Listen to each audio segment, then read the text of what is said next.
Hi guys, என்னடா இன்னைக்கு கிச்சனுக்குள்ளே இருக்கிறேன்னு பார்க்குறீங்களா? நம்ம இன்னைக்கு எக் ரோஸ்ட் செமி கிரேவி தான் பண்ண போகிறோம். வாங்க என்னென்ன திங்ஸ் அதுக்கு தேவைப்படுதுன்னு பார்க்கலாம்.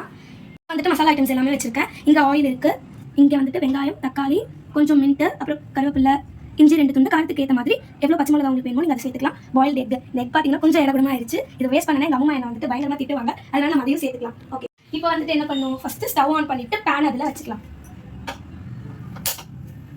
ஓகே, பேன் வச்சாச்சு. இப்போ இதில் கொஞ்சமாக மிளகு, சீரகம், அப்புறம் மிளகு, மல்லி போட்டாச்சு, சோம்பு, இது பட்டை போட்டுக்கலாம். இதை வந்துட்டு இது எல்லாத்தையுமே 2 மினிட்ஸ் ஃப்ரை பண்ணிக்கணும். வறுத்த மசாலாஸ் எல்லாமே மிக்ஸி ஜாரில் போட்டாச்சு. ஒரு பச்சை மிளகா, 2 துண்டு இஞ்சி, சொல்ல மறந்துட்டேன், சின்ன வெங்காயம் வந்துட்டு உடம்புக்கும் நல்லது, டேஸ்ட்டும் இருக்கும், அதனால இதுவும் சேர்த்துக்கலாம் நம்ம. ஓகே, அரைச்சிட்டு வந்துடலாம். இப்போ பாயில் பண்ணி வச்ச கேக்கை வந்துட்டு லைட்டாக ஃப்ரை பண்ணிக்கலாம். ஃபஸ்ட்டு ஆயில் போட்டுக்கலாம். ஓகே, ஆயில் கொஞ்சம் சூடாகணும். இப்போ வந்துட்டு நம்ம கொஞ்சம் மிளகாத்தூள், கொஞ்சம் மஞ்சத்தூள், இப்போ கொஞ்சம் உப்பு சேர்த்துக்கலாம். சேர்த்துட்டு மசாலாவை கொஞ்சம் இது பண்ணி மிக்ஸ் பண்ணி விட்டுக்கலாம். ஓகே, இப்போ மொத்தமாக எக் போட்டு முடிச்சாச்சு. நம்ம இப்போ வந்துட்டு இது கொஞ்சம் நேரம் இந்த சைடு 2 மினிட்ஸ், இந்த சைடு 2 மினிட்ஸ் வந்துட்டு இது பண்ணி எடுத்துக்கலாம். இப்போ இது எல்லாத்தையுமே திருப்பி போட்டாச்சு. தனியாக எடுத்து ஒரு பிளேட்டில் ட்ரான்ஸ்ஃபர் பண்ணி வச்சுக்கோங்க.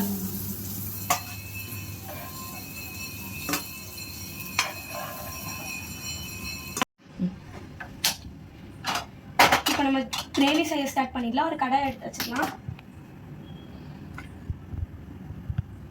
கடாய் கொஞ்சம் சூடானோடனே எண்ணெய் ஊற்றிக்கலாம். இப்போ கொஞ்சம் கடுகு போட்டுக்கலாம். ஆனியன் சேர்த்துக்கலாம்.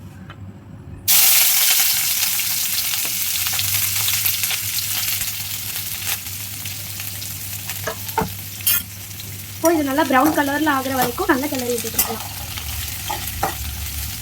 வெங்காயம் வதங்கிருச்சு நல்லா. அம்மா அம்மா நான் பார்த்தீங்கன்னா ஸ்டூல் போட்டு தான் நிற்கிறேன், ஏன்னா எனக்கு மேடை எட்டாது. ஓகே, இப்போ வந்துட்டு நம்ம கருவேப்பிலை சேர்த்துக்கலாம். கொஞ்சம் புதினாவும் சேர்த்துக்கலாம். இதை நல்லா மிக்ஸ் பண்ணி எடுத்துக்கலாம்.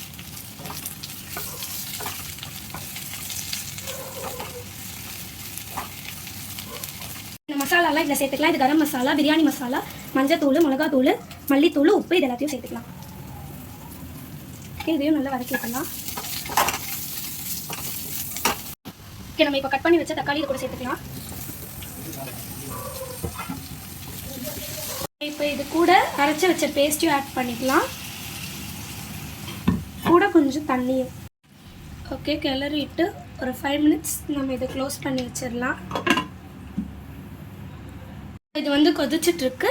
நான் உங்களுக்கு ஒரு சின்ன விஷயம் சொல்ல போகிறேன். என்னென்னா, நீங்கள் எப்போவுமே குக்கிங் பண்ணும்போது இந்த மாதிரி ஒரு பிளேட் வச்சு அதில் தான் கரண்டி வைக்கணும். ஏன்னா நம்ம கீழே ஃபுல்லாக வந்துட்டு அழுக்காகாமல் இருக்கும். இது வந்துட்டு எங்கள் அம்மா சொல்லி கொடுத்த டிப்ஸ், அதை நான் உங்களுக்கு ஷேர் பண்ணேன். ஓகே, நம்ம இதை ஓப்பன் பண்ணி பார்க்கலாம். ஒரு வாட்டி மிக்ஸ் பண்ணிவிட்டு எல்லாம் கிரேவி சூப்பராக வந்திருக்கு. நம்ம இப்போ இதில் ஃப்ரை பண்ணி வச்ச எக்கை சேர்த்துக்கலாம்.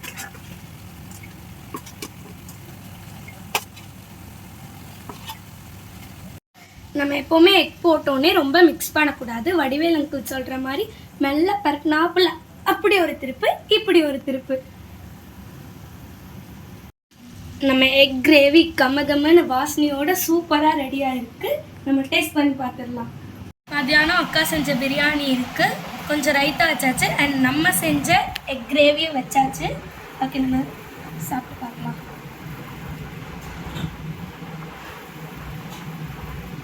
செம்மையாக எக் கிரேவி, நீங்களும் ட்ரை பண்ணுங்கள். பாய்.